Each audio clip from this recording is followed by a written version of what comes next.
Spoštovane gledalke, spoštovani gledalci, dobrodošli v oddaji Dialog. Afere, škandali, Titovo Velenje in pot v še eno zeleno prevaro. Vlada razpada v hitrem tempu, socialni demokrati postavljajo pogoje, levica je iz opozicije šla v opozicijo, režimski mediji pa že priganjajo vodjo SDS naj sestavi vlado z bodočih političnih luzerjev. Z mano v studiu je vodja največje stranke v parlamentu in državi Janez Janša. Prav lepo pozdravljeni. Lep pozdrav. Gospod Janša, začniva z vladno krizo. Afera z zaposlitvijo prijateljice Marjana Šarca, neizročitev dokumentov Sove, odstop uprave Petrola, odhod levice iz opozicije v opozicijo, svarilni toni socialnih demokratov na kongresu. Se je Marjanu Šarcu iztekel rok trajanja, koliko časa bo takšna vlada še zdržala, če niti koalicijski partnerji ne želijo več sodelovati s Šarcem, ampak zdi se, da strici še niso pripravljeni na nove volitve. Ne, zagotovo niso, pa ne samo strici, tudi volivci, po mojem, po dobrem letu od prejšnjih državnozborskih volitev, niso ravno navdušeni nad tem, da bi šli spet na volišča, še posebej zaradi tega, ker smo imeli po državnozborskih še lokalne volitve, pa evropske volitve, pa pred parlamentarnimi volitvami še predsedniške volitve, skratka vse možne volitve na kupu in verjetno ta utrujenost, volilna utrujenost še traja. In seveda je v zadnjem letu vlada, ki ni nič naredila, v bistvu izkoriščala to dejstvo,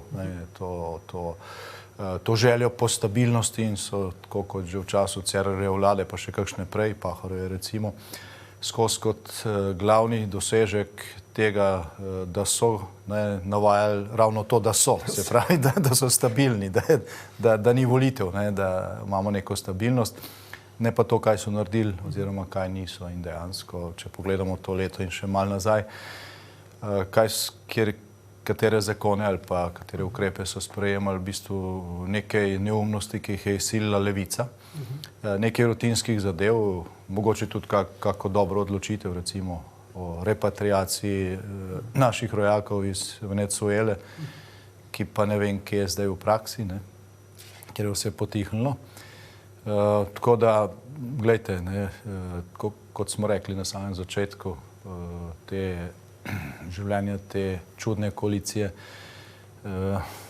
takrat smo rekli, pred nami je čas izgubljenih priložnosti za Slovenijo, zdaj lahko rečemo, za nami je leto in še nekaj izgubljenih priložnosti. In v interesu vseh je, da bi se to skrajšalo, veliko vprašanje pa je, kako je to možno skrajšati brez novih volitev. No, zanimivo, v Velenju oziroma Titovem Velenju, kot so mu v soboto pravili tisti progresivni, zazrti v prihodnost, se je slišalo podobne neumnosti, kot če bo vlada sprejemala desničarske politike, potem moramo socialni demokrati razmisliti o tem, če želimo biti v taki vladi. Ne smemo biti v vladi za vsako ceno, je celo rekla Fajonova. Bodo Šarca sedaj razglasili za desničarja, bodo spet ponavljali, da je bila ta vlada neuspešna, zato ker je bila premalo leva, premalo progresivna. Za to stranko, ki je imela že veliko različnih imen v zadnjih desetletjih, je značilno to, da so vedno zraven, pa nikoli nič krivi. Tudi v Velenju so že 60 let na oblasti, od prvega dne, odkar to mesto obstaja.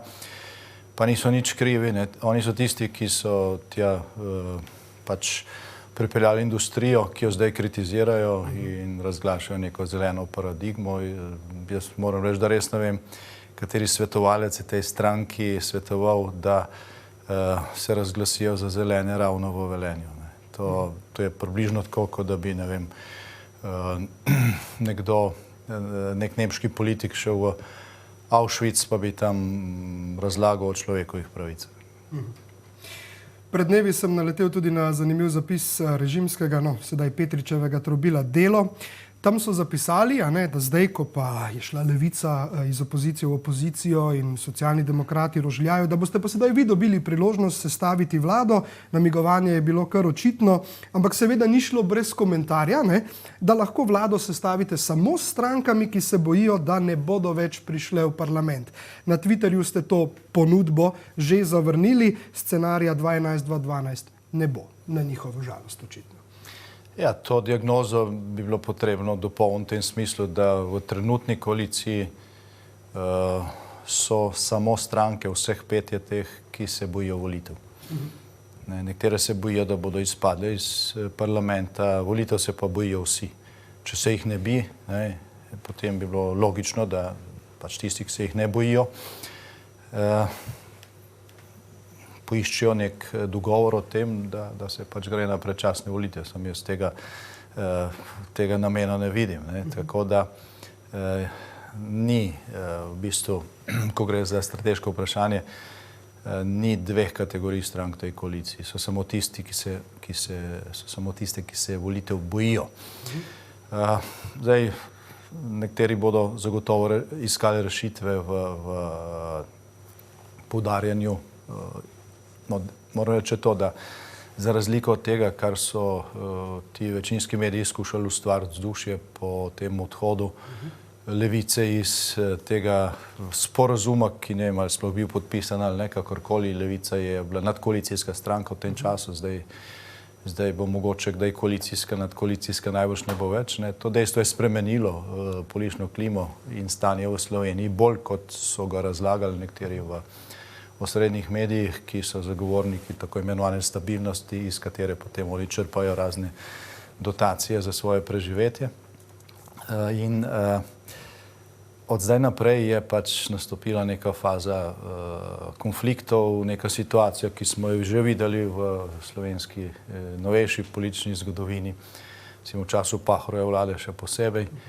Stranke, ki mislijo, da pač zdaj tako, ta koalicija je sestavljena iz 5 strank, vse so majhne, vsaka misli, da je najbolj pomembna. Dejansko je vsaka pomembna, ker je pač ključ do tega, da še obstajajo za nekaj časa in seveda tukaj bodo izsiljevali. Prvi je začel Desus z tem amandmajem glede usklajevanja pokojnin in koalicija je pokimala, naslednji bodo, ne vem, Alenka Bratušek, Socialni demokrati, koalicija bo vsem pokimala, ne bo pomogla vsega izvesti in to bo pač zaciklalo zadevo v nek permanentni konflikt, ki lahko traja kako leto ali pa mogoče največ do naslednjega proračuna, kjer je pa vprašanje, ali bo Zmago Jelinčič dovolj, da bo reševal situacijo, ker ne bo problem večina v parlamentu, problem bo vprašanje uskladitve znotraj koalicije, ker bo denarja manj, gospodarstvo se ohlaja, oni niso nič naredili za to, da bi gospodarstvo raslo. In to bo trenutek resnice. Če ta trenutek ne bo nastopil prej, še direkten odgovor na te izzive, ki jih nekateri postavljajo, če zdaj pa je priložnost, da vlado sestavi tisti, ki je zmagal volitve. Zdaj, če je bila Slovenija normalna država, bi taka vlada že obstajala in bila situacija drugačna in te krize ne bi bilo in bi bila Slovenija stabilna v napredku, ne pa stabilna v stagnaciji ali pa nazadovanju. Roko na srce, v tem razmerju sil v parlamentu se neke resne trdne vlade, ki bi lahko veliko naredila, sestaviti ne da. In je to dejstvo v nasprotju z nekim pričakovanjem ljudi, da bo vendarle se nekaj naredilo brez volitev. Po drugi strani je pač na mestu vprašanja, ali je možno preprečiti še več škode. To je verjetno možno, tudi znotraj te konstelacije.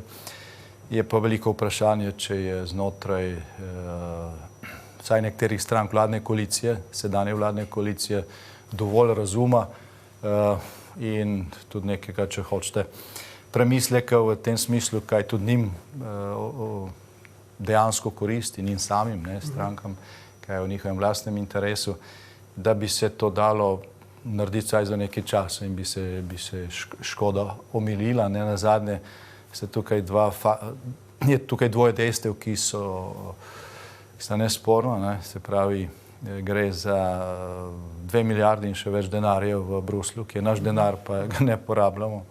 Zato bi lahko zgradili na desetine domov za ostarele, zato bi lahko zgradili 3. razvojno os, na desetine obvoznic, ki jih številni slovenski kraji nimajo, pa ta denar leži tam zato, ker vlada tega ne zna porabiti. Ne samo, da vlada tega ne zna porabiti, tudi tako imenovani čuvaji slovenske politike v srednjih medijih ne postavljajo nobenih vprašanj v zvezi s tem, ki bi bila resna. Recimo, prvo vprašanje je, kje je minister za to. Mislim, da že en mesec nima ministra, ki je odgovoren za črpanje evropskih sredstev, pa nobene kamere pred gospodom Šarcem, ker bi ga vprašali, kdaj bo končno popolnil to vlado. Z eno od ključnih stvari, ki nas veliko stanejo. Ne? In tukaj je, po mojem mnenju, vlada, kakšna je zdaj, tudi prešibka, da bi se izpogajala za prerasporeditev teh sredstev iz tako imenovanih mehkih vsebin, ker se delajo študije in na koncu ni nič od tega, na konkretne projekte, ki jih krvavo potrebujemo. No, drugo tako dejstvo nesporno je, da bo Slovenija vodila Evropsko unijo skoraj in vlada takšna, kot je, ne samo, da tega projekta ne bo uspešno izpeljala, iz tega ob takšnem vodenju tudi Slovenija ne bo nič potegnila. Zanimivo, morda samo na kratko eno vprašanje, ko ste govorili o tem, kaj je strankam koalicije v interesu. Ne? Pa vseeno, če pogledamo stranka Levica, ko sediš na kavi v Maxiju in mimo prikorakata Luka Mesec in Franci Križanič, nekako ti mogoče celo potegne, odkje prihajata njihov način delovanja. Enako SMC, enako z Bratuškovo, povezava direktno preko Jankoviča do ljudi, ki niso bili izvoljeni, da niti ne omenjam SD-ja.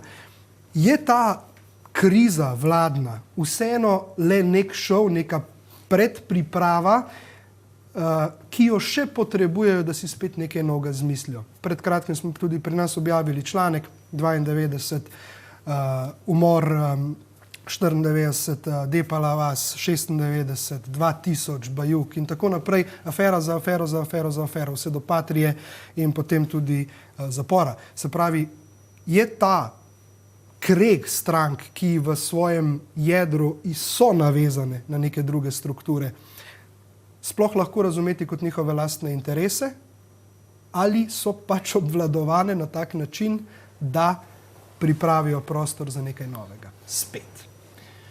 Ja, gre za oboje v bistvu. Ne? Predvsem pa gre za neko žalostno dejstvo v slovenski politiki, predvsem v levem delu slovenske politike, da tukaj ni stranke bile suverene. In tukaj so stranke, kjer o tem, kaj bodo počeli, v bistvu ne odloča članstvo, ne odločajo kongresi teh strank in organi, ampak odločajo javnomnenjske raziskave, ki so velikokrat prilagojene temu, kar se pač želi izvedeti ali pa doseči. Odločajo ozadja, globoka država, strici, tisti, ki so jih ustanovili.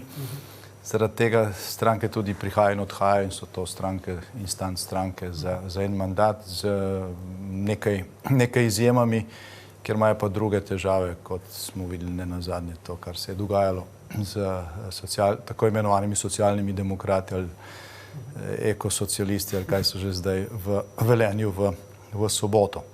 Tako da kratkoročno gledano, seveda, Levica dobiva iz tega konflikta, ne nazadnje 2 meseca so bili mediji polni Levice pa gospoda Šarca.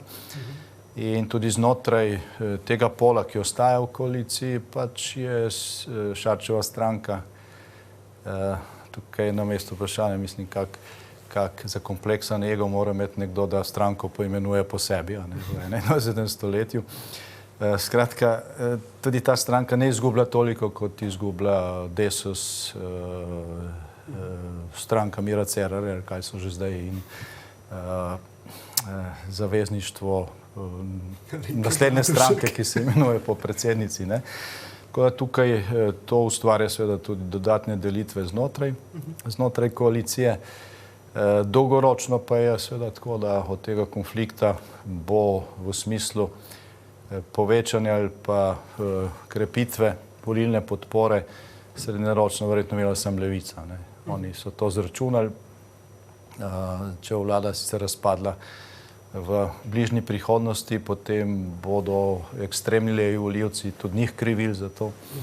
Se pravi, ta izkupiček ne bo tako velik, treba pa upoštevati, da je v slovenskem volilnem telesu žal na podlagi tega, kar je Slavko Gaber naredil v slovenskem šolstvu z svojimi nasledniki, kakšnih 10% volilnega telesa, tako med profesorji, kot med mladimi, ki dejansko verjamejo, da pot v boljšo prihodnost vodi preko ukrepov, kakršne spremljamo v Venezueli.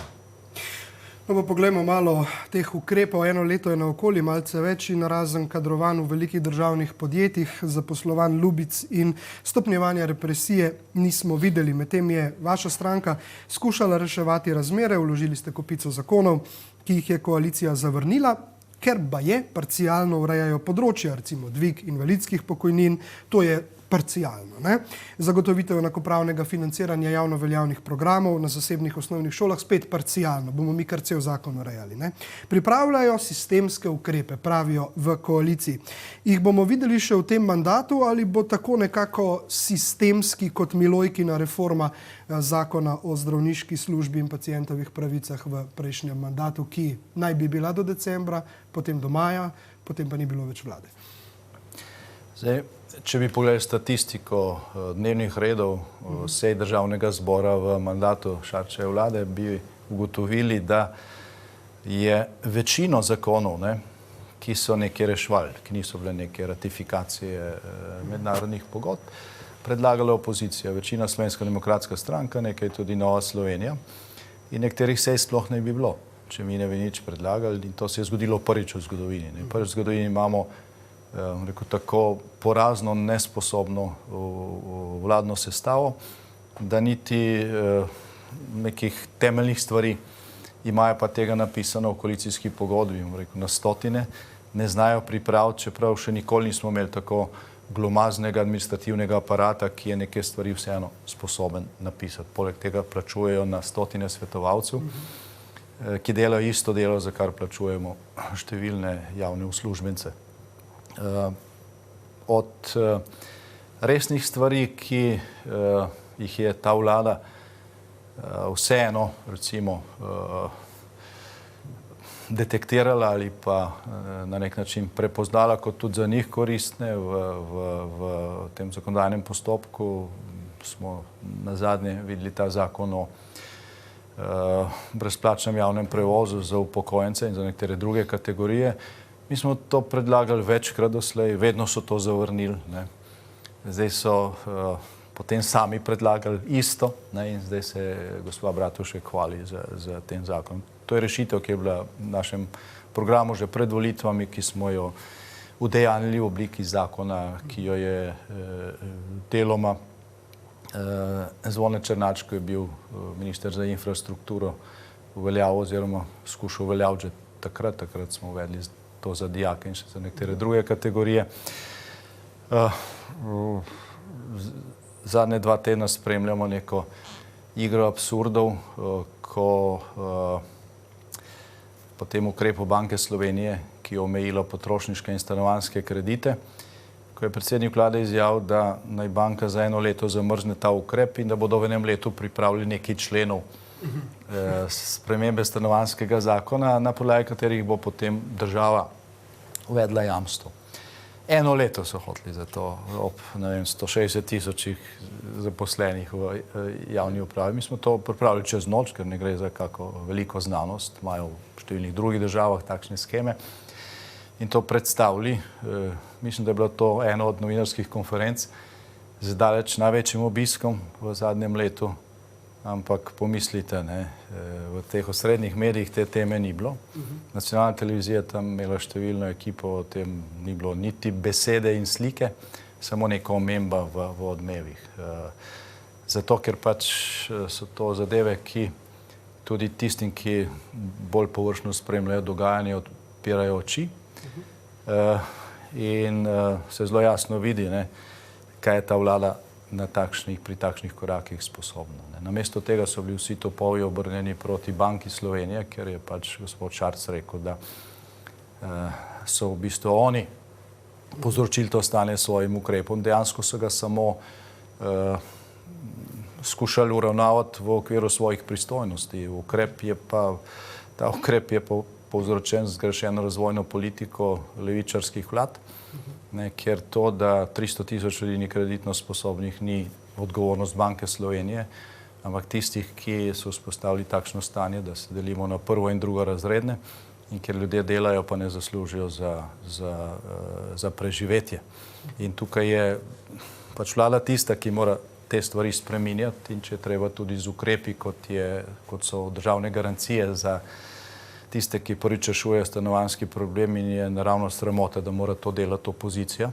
Oni pa potem naredijo vse, da se to niti ne bi vedlo v slovenski javnosti. Tako da, no, če hoče še bolj konkretno, v koalicijski pogodbi te tako imenovane leve, solidarnostne, socialne vlade, piše, da bodo za reševanje stanovanjskih problemov, predvsem mladih, namenjali letno 160 milijonov, v proračunu imajo pa 6 milijonov.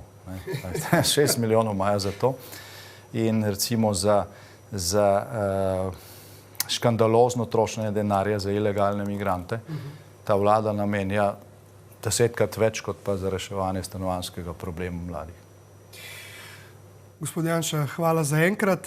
Spoštovane gledalke in gledalci, ostanite z nama, vrneva se po kratkih oglasih.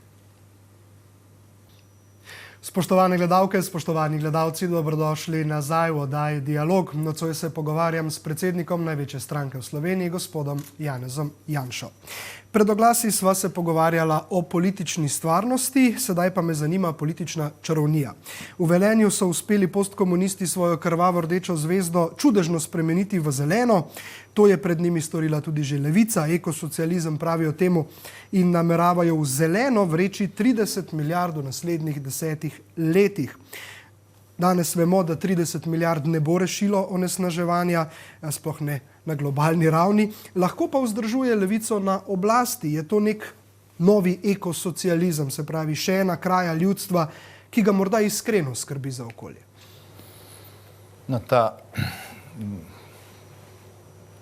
Bom zelo konkretno, ta priljubljenost zelenih v nekaterih zahodnoevropskih državah je seveda premamila marsikoga tudi na vzhodu, da misli, da se bo to dalo kar na nek način preslikati te vzorce in ponoviti to, kar so recimo poskušali ti isti v tej isti stranki z drugim imenom delati tam pred prvimi večstrankarskimi volitvami že pred 30 leti. Takrat je nenadoma partija, stranka demokratične prenove, ne vem točno, kakšna kombinacija imena je bila takrat, ampak gre za isto stranko, spremenila svoje barvo iz rdeče v evropsko, v naše barve, se pravi v modro-rumeno. Naenkrat so imeli plakate v modro-rumeni barvi in z geslom Evropa zdaj. Zdaj njihovi ključni ljudje so govorili, da je njihov program še vedno socializem, človeškim obrazom sicer Jugoslavija in tudi samoupravljanje, da je še dobro. Hkrati so pa že na plakate dali Evropo. Evropa zdaj nekaj, kar je bilo popolnoma iluzorno v tistem času.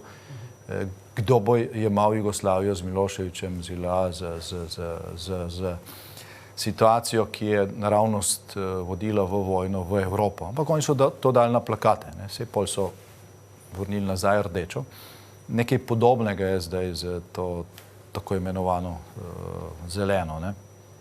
In tukaj je treba povedati, da pač na Zahodu, v razvitem svetu, je osveščenost ljudi v zvezi s tem, kaj pomeni čisto okolje, čist zrak, čista pitna voda, normalne življenjske razmere, daleč največja v zgodovini, in to seveda vpliva na to, da pač ljudje nekoliko drugače gledajo na vse, tudi na investicije.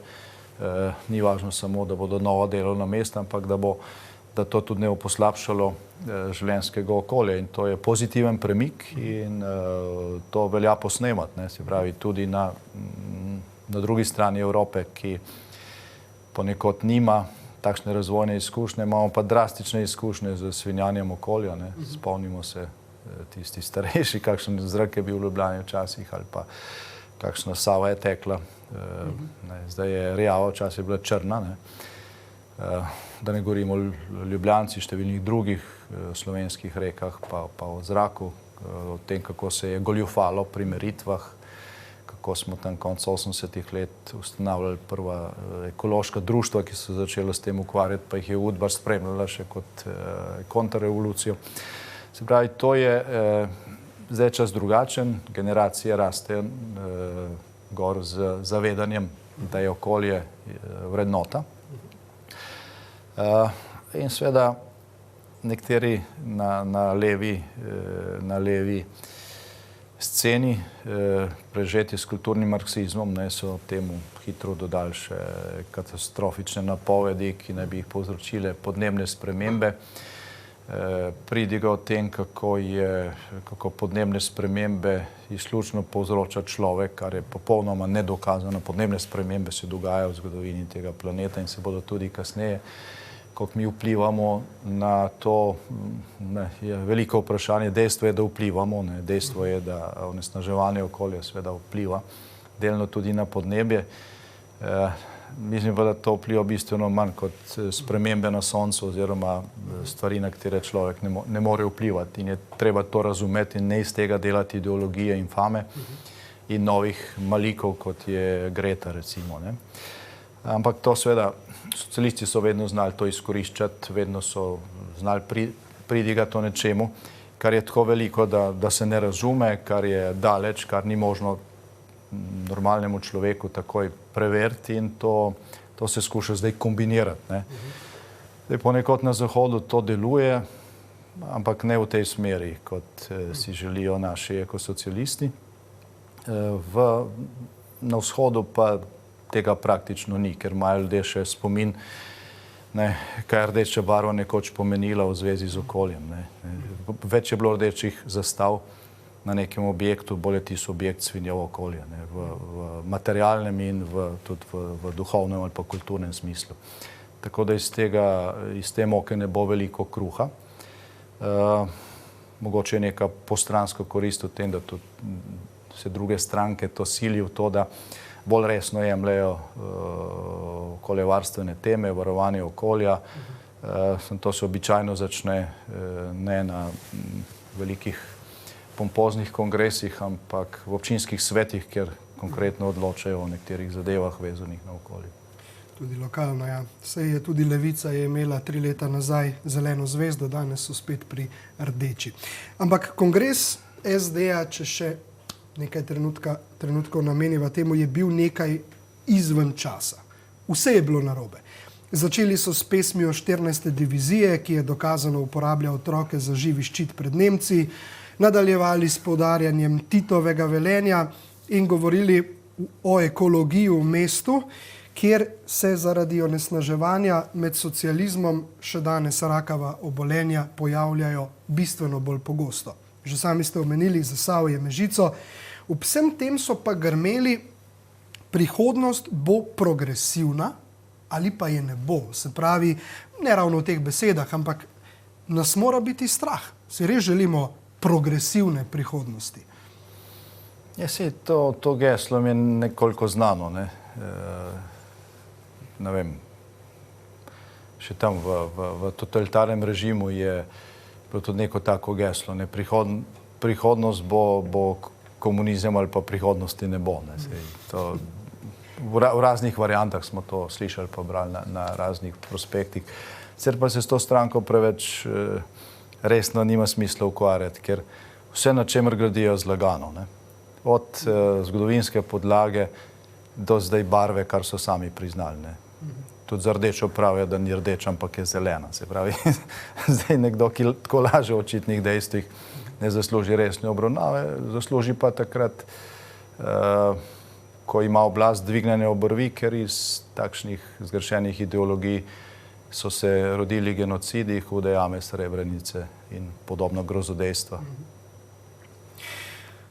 Poglejva še druge absurde, ki so prav tako povezani s to stranko, s katero, kot pravite, se sicer nima smisla ukvarjati, pa vendar predsednik Državnega zbora je sprejel pred dnevi hujskača in nestrpneža Domna Saviča in njegovih ubogih 200 podpisov proti sovraštvu, ki jih je zbiral cele mesece. Savič sicer lobira, da državna podjetja ne bi oglaševala v medijih, ki jih ne nadzoruje vlada, ampak kakšen signal daje s tem Židan, ko sprejme recimo tako radikalnega posameznika brez vsake politične teže in se z njim pogovarja, kot da gre za nekega resnega aktivista, ki ga skrbi za stvari. Kakšen signal daje ostalim praktično 2 milijonom ljudi, ki živimo v tej državi, ki te peticije niso podpisali? To je še eno dejanje v tej plejadi sprevračanja in zlaganosti, izhaja to iz iste paradigme. Recimo najbolj znan je ta Kidričev stavek, ne, komunist ni nikoli krut, on je human tudi, ko da streljati ljudi ali pa ko jih pobija. Ne. Se pravi, če bi to prenesli na to Židanovo dejanje, bi lahko rekli, zdaj nekdo, ki je levičar, socialist, ki se ima za progresivca, je vedno strpen tudi čez merja. No, bo zanimivo, ko so ravno pri tej temi financiranja, se pravi medijev in ostalih medijskih imperijev v Sloveniji, je zanimivo zadnje leto Šarčeve vlade, že od tistega, da nimajo kaj oglaševati in tako naprej. Me zanima, če mogoče veste ali pa če se ljudje pogovarjajo o tem, kakšno je pa v bistvu stanje v vodstvih teh firm. Državna podjetja so le ena večjih v Sloveniji in vse skozi so pod kontrolo politike. Zdaj smo videli odstop Petrola, tudi drugje se dogajajo zamenjave. Je ta tema medijev res tako pomembna, da je zato dovoljen pritisk na upravo podjetja v državni lasti? Ne, dovoljen je samo njim. Veste, če bi to jaz izjavil, ko sem bil predsednik vlade, ali Andrej Bajuk, ali Lojze Peterle, križal bi ga, dokler se ne bi pokesal in šel v kanoso in rekel, da naj ta podjetja še bolj financirajo te medije. Ne, pa Evropa bi se zganila, pa ne vem, Evropsko društvo novinarjev bi reagiralo. Ne, ampak ker gre pa za njih, je pa to dovoljeno, je pa to ne vem kaj, ne, svoboda, obramba svobode tiska. To je vse sprevrženo, ravno obratno je treba te stvari imati. Ne. Zdaj, sej, stanje kakšnega malo v Sloveniji ne bi obstajalo, če ne bi bilo dvojnih meril. To je, zlagana oblast je vedno možno samo na temelju dvojnih meril. No, čez 3 dni od te oddaje se bo začelo sojenje v primeru Patria, a tokrat za sodnike in tožilce, ki so ta konstrukt pripeljali čez 3 sodne instance vse do Ustavnega sodišča, ki je na to vse obsodbe razveljavilo.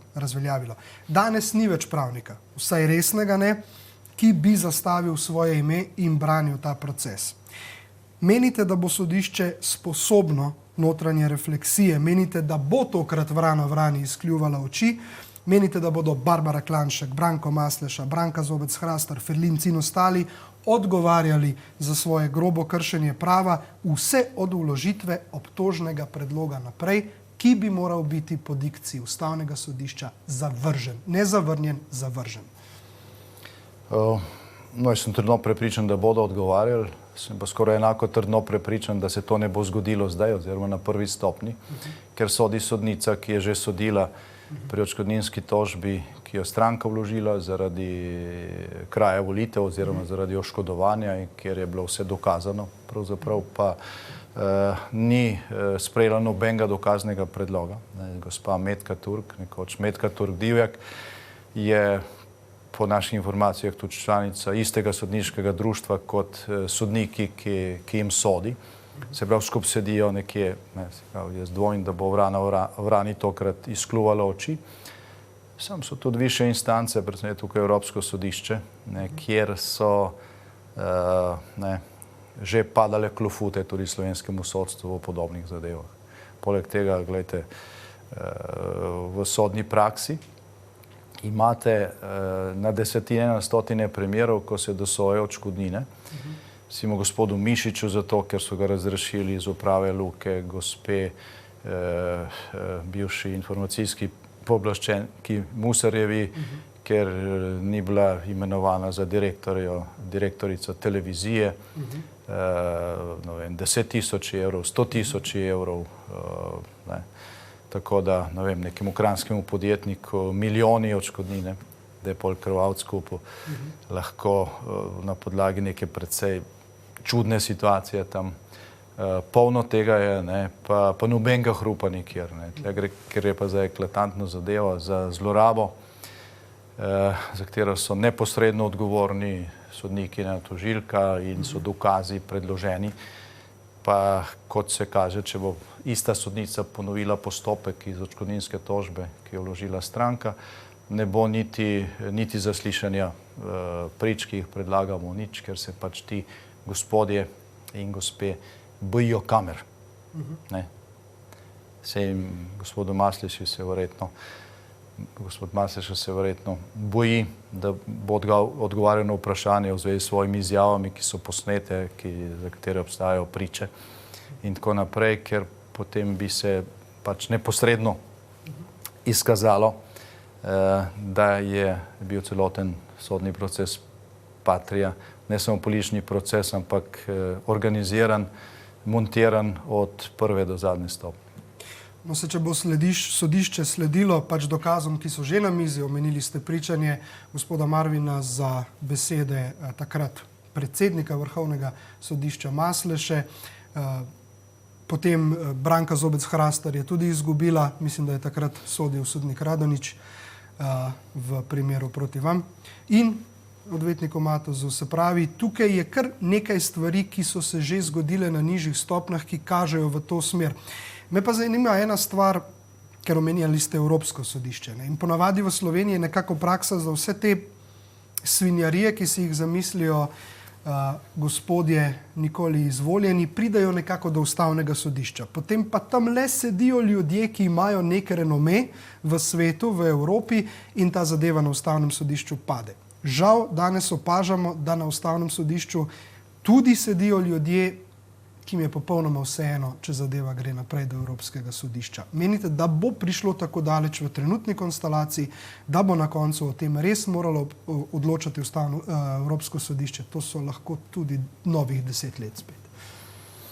Ne, to toliko verjetno ne, ker tukaj gre pač za vprašanje poštenega sojenja. Evropsko sodišče se niti ne moreš pritožiti zaradi odškodnine same.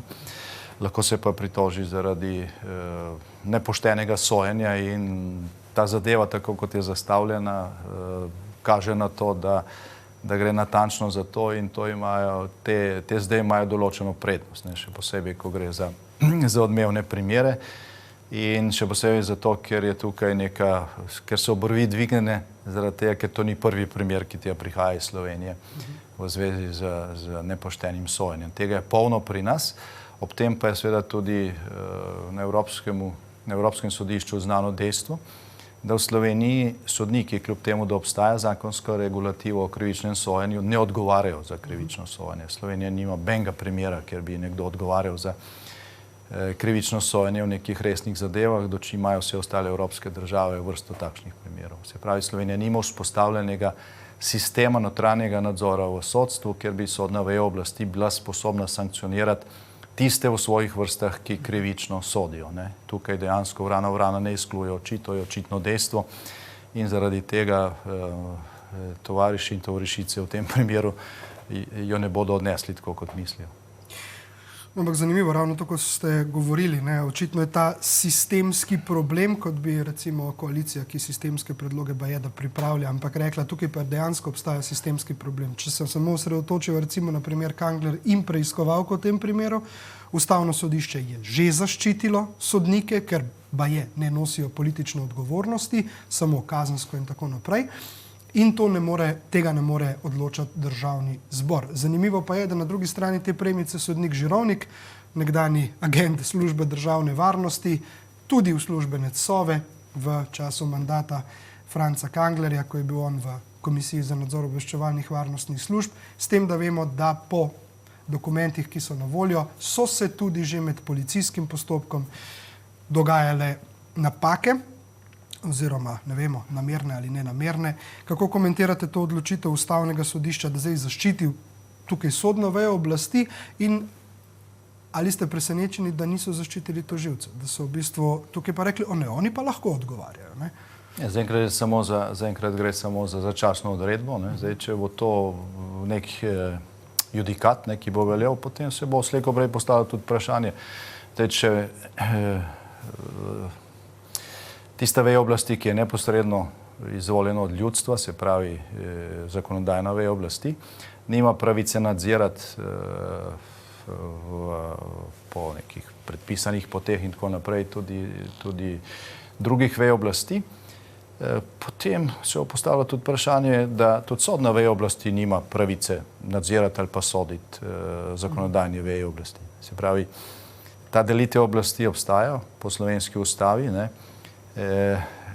se jo pa zelo težko tolmači na tako absurden način, kot je zdaj nekateri poskušajo. Sej preiskovalna parlamentarna komisija ne sodi, ne, samo ugotavlja dejstva in na podlagi teh dejstev, če hoče, da je kdo procesiran, kaznovan, to mora itak potem predati drugim organom. Ne. Tukaj gre enostavno za to, da skušajo preprečiti, da bi se ugotavljala dejstva, da bi resnica prišla na dan. Ne gre za to, da bi zdaj parlament prevzemal funkcije sodne veje oblasti. Ne. Oni preprečujejo parlamentarno preiskavo tega primera. Zdaj, če bi imeli čisto vest, ne bilo niti ene besede o tem. Podobne težave so bile tudi pri žilnih opornicah in pri bančni luknji. Gospod Janša, zadnje in morda najtežje vprašanje. Socialni demokrati nadzorujejo centre za socialno delo, večino birokratov na vsaj 3 ministrstvih, policija je prepredena z nekdanjimi visovci, ki napredujejo na visoke pozicije. S poslušnimi kadri je prepredeno tudi tožilstvo in sodstvo.